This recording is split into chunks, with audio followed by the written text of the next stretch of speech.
Hello అండి, ఎలా ఉన్నారు? Welcome back to Sushma's vlogs. ఈరోజు మన వీడియో వచ్చేసి సింపుల్ అండ్ ఈజీ ప్రాసెస్లో చేసుకునే క్యాబేజీ ఫ్రై చూపిస్తాను. ఇలా ట్రై చేయండి, ఖచ్చితంగా సూపర్ టేస్టీగా వస్తుంది. దీనికోసం ముందుగా 4 to 5 టేబుల్ స్పూన్స్ వరకు పచ్చిశనగపప్పు తీసుకొని ఒక 2 to 3 టైమ్స్ వరకు వాష్ చేసుకున్న తర్వాత కొన్ని వాటర్ యాడ్ చేసి ఒక 30 minutes వరకు సోక్ చేసి పెట్టుకోవాలి. ఆ తర్వాత స్టవ్ ఆన్ చేసి ప్యాన్ పెట్టుకోండి. ప్యాన్ వేడైన తర్వాత ఒక 4 టేబుల్ స్పూన్స్ వరకు ఆయిల్ తీసుకోండి. ఈ క్యాబేజీ ఫ్రైకి కొంచెం ఆయిల్ ఎక్కువే పడుతుంది. ఈ విధంగా ఆయిల్ మగ్గిపోయిన తర్వాత జీలకర్ర ఆవాలు వేసుకోవాలి. ఇవి చిటపటలు ఆడిన తర్వాత ఆనియన్ వేసుకొని ఒక 2 to 3 minutes వరకు మగ్గించుకుంటే సరిపోతుంది. ఆ తర్వాత ఇక్కడ నేను పచ్చిమిర్చి యూజ్ చేస్తున్నాను. 12 to 14 వరకు పచ్చిమిర్చి తీసుకోండి. ఒకవేళ మీకు స్పైసెస్ ఎక్కువ కావాలి అనుకుంటే ఇంకొంచెం ఎక్కువ యాడ్ చేసుకోవచ్చు.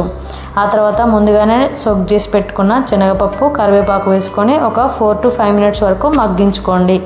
ఆ తర్వాత క్యాబేజీ పీసెస్ అలాగే 1/2 టేబుల్ స్పూన్ వరకు పసుపు తీసుకోండి.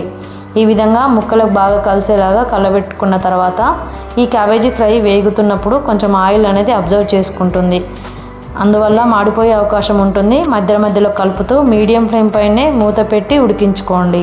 అలా అయితే క్యాబేజీ అనేది పర్ఫెక్ట్గా ఉడికిపోతుంది. ఇక్కడ క్యాబేజీ అనేది స్మెల్ రాకుండా అలాగే పర్ఫెక్ట్గా ఉడికిపోవాలి అంటే 1 టేబుల్ స్పూన్ వరకు సాల్ట్ వేసుకోండి. అదేవిధంగా 1 టేబుల్ స్పూన్ వరకు అల్లం వెల్లుల్లి పేస్ట్ వేసి ముక్కలకు బాగా కలిసేలాగా కలబెట్టుకోండి. ఒక 10 నుంచి 15 నిమిషాలు ఉడికించుకుంటే క్యాబేజీ అనేది కొంచెం కలర్ చేంజ్ అవుతుంది. ఆ టైంలో 1 టేబుల్ స్పూన్ వరకు ధనియాల పొడి అలాగే కొత్తిమీర చల్లుకొని మరొక 10 minutes వరకు మగ్గించుకుంటే సరిపోతుంది.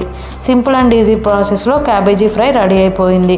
ఇలా ట్రై చేయండి. పిల్లల దగ్గర నుండి పెద్దవాళ్ళ వరకు కూడా చాలా ఇష్టంగా తింటారు. ఖచ్చితంగా ట్రై చేయండి, సూపర్ టేస్టీగా ఉంటుంది. ట్రై చేసిన తర్వాత మీకు ఎలా వచ్చిందో నాకు కామెంట్ బాక్స్లో కామెంట్ చేయండి. Thank you for watching. Please like, share, subscribe. Keep supporting. See you in the videos. Bye bye.